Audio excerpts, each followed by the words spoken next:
ఢిల్లీకి రండి, రేపు రావాలంటూ సీఎం ముఖ్య నేతలకు ఏఐసీసీ ఆహ్వానం. అధికారంలో వచ్చిన 2 ఏళ్ల తర్వాత కీలక పిలుపు. పార్టీ బలోపేతం, బీజేపీ వ్యతిరేక ఆందోళనలపై దిశానిర్దేశం చేసేందుకే రాష్ట్రంలో ఏం జరుగుతుందో దానిపైన చర్చించనున్న హైకమాండ్ నివేదిక సిద్ధం చేస్తున్న CM Revanth, PCC chief Mahesh Goud. చెప్పిరాపూరిగా మొత్తం 420 హామీలు ఇచ్చినాం, మేము అన్నీ పూర్తి చేసేసినాం. అందుకనే ఇగో ఇట్లా వచ్చింది, ఈ పదవులు ఇట్లా వచ్చినాయి. ఇగో అందుకనే మనం జూబ్లీహిల్స్లో బై ఎలక్షన్లో గెలిచినాం.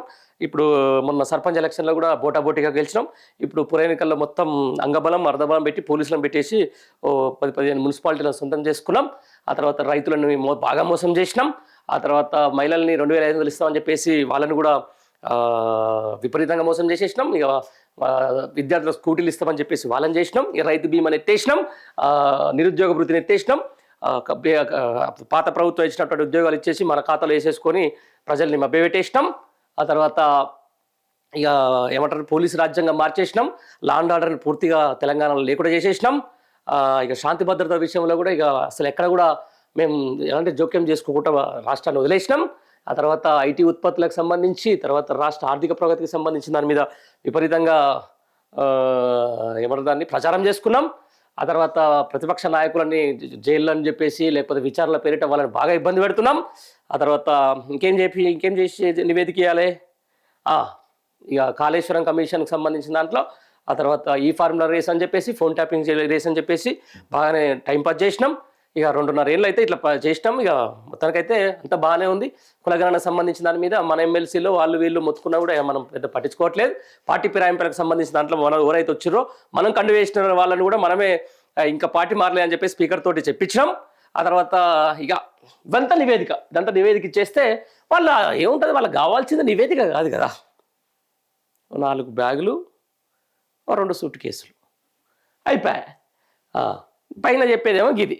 అధికారంలోకి వచ్చిన 2 ఏళ్ల తర్వాత ఏఐసీసీ నుంచి తెలంగాణ కాంగ్రెస్ నాయకత్వానికి కీలకమైన పిలుపు వచ్చింది. రాష్ట్రంలోని రాజకీయ పరిస్థితులు, ప్రభుత్వ పనితీరు, పార్టీ బలోపేతం తదితర అంశాలపై చర్చించేందుకు ఈ నెల 19న ఢిల్లీకి రావాలంటూ కబురైంది. గురువారం ఉదయం 10 గంటలకు ఏఐసీసీ కార్యాలయమైన గాంధీ ఇందిరాభవన్లో సమావేశం రావాలని సీఎం రేవంత్ రెడ్డి, టీపీసీ అధ్యక్షుడు మహేష్ కుమార్ గౌడ్, కేబినెట్ మంత్రులకు ఆహ్వానం అందినట్లు గాంధీ భవన్ వర్గాలు వెల్లడించాయి. ఏఐసీసీ అధ్యక్షుడు మల్లికార్జున్ ఖర్గే, లోక్సభలో ప్రతిపక్ష నేత రాహుల్ గాంధీ, పార్టీ సంస్థాగత వ్యవహారాల ఇన్ఛార్జి ప్రధాన కార్యదర్శి కేసీ వేణుగోపాల్ ఈ భేటీకి హాజరవుతారని తెలిపాయి. దేశంలోని అన్ని రాష్ట్రాల పార్టీ నేతలతో సమావేశమవుతున్న క్రమంలోనే తెలంగాణ నాయకత్వాన్ని కూడా పిలిచారని పార్టీ రాష్ట్ర వ్యవహారాల incharge Meenakshi Natarajan, incharge AICC కార్యదర్శులు, ఏఐసీసీ కార్యదర్శులు ఉన్న రాష్ట్ర నాయకులు కూడా ఢిల్లీకి భేటీకి హాజరుగా ఉండాలని సమాచారం. ఇప్పుడు దీనికి నిజంగానే జీవన్ రెడ్డిని పిలిచిరా, ఏదో నిన్న ఢిల్లీకి అర్జెంట్గా పిలిచిరని చెప్పేసి అంటే మళ్ళీ హైదరాబాద్ నుంచి ఏదో పోయిందని చెప్పేసి అంటున్నారు. చూద్దాం. దేశవ్యాప్తంగా కాంగ్రెస్ పార్టీని బలోపేతం చేయడం ద్వారా 2029 పార్లమెంట్ ఎన్నికల్లో ఢిల్లీ పీఠాన్ని అధిష్ఠించాలనే కోణంలోనే అన్ని రాష్ట్రాల పార్టీ నేతలతో ఏఐసీసీ సమావేశం అవుతుంది. కొంచెం గడ్డి పెట్టండి, ఇక్కడ ఉన్నటువంటి ముఖ్యమంత్రికి ఇష్టానుసారంగా మాట్లాడుతున్నాడు, నీ వల్ల అసలు రాహుల్ గాంధీ ప్రధానమంత్రి అయ్యేదో కానీ దేశవ్యాప్తంగా కాంగ్రెస్ పరుగు పోతుందని చెప్పేసి జర చెప్తే బాగుంటుంది. మంత్రివర్గ విస్తరణపై స్పష్టత. ఈ భేటీ తర్వాత మంత్రివర్గ విస్తరణ చేయాలా లేదా, మార్పులు చేర్పులు ఉంటాయనే అంశంపై స్పష్టత వస్తుందని సమాచారం.